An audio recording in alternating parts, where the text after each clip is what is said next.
এখানে খয়রুলকে মার্ডার করতে হবে পরিকল্পনা শুরু হলো, আমরা কিছুই জানি না। অভিষেক বন্দ্যোপাধ্যায় একদিন আমাকে বললেন, ভাঙড়ে নেতাগিরি করছো?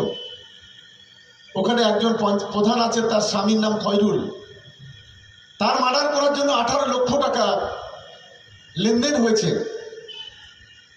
তুমি যে আরাবুল করো, সে আরাবুলেই এই ঘটনার মূল নায়ক, ওটা আমার উপর ছেড়ে দাও।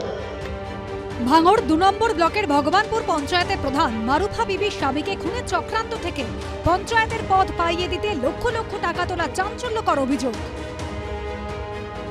এখানে দায়িত্ব আসার পর আমরা সবচাইতে বেশি আমি গুরুত্ব দিয়েছিলাম,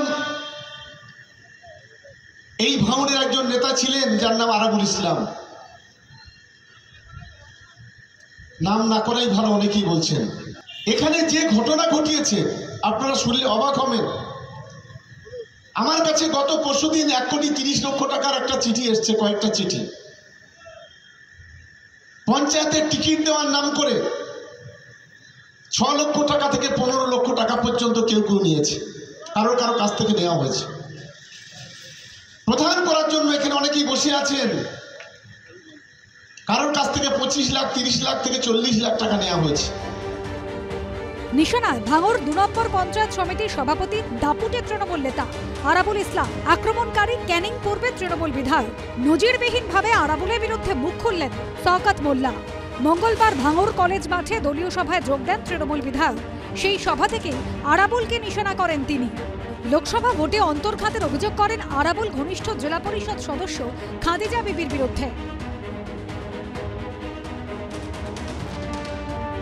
লোকসভা নির্বাচনও সেখানে সাবতোষ করা হয়েছে।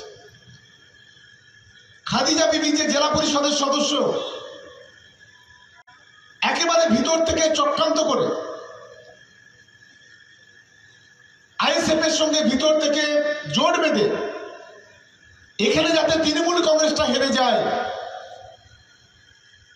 যাকে ভোটে জেতানোর জন্য সেদিন হয়তো আমাদের কয়েকজন কর্মী খুন হতো, তার মধ্যে আরাবুল ইসলামও ছিল এই কাঠালিয়াতে।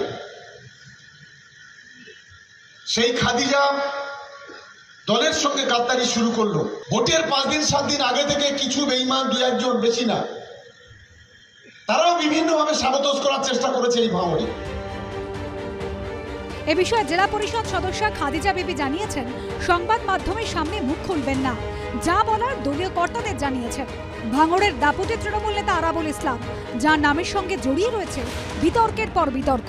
2012 সালে ভাঙড় কলেজে ঢুকে অধ্যাপিকাকে জলের জগ ছুঁড়ে মারার অভিযোগ ওঠে তার বিরুদ্ধে। সেই সময় তিনি কলেজের পরিচালন সমিতির সভাপতি ছিলেন।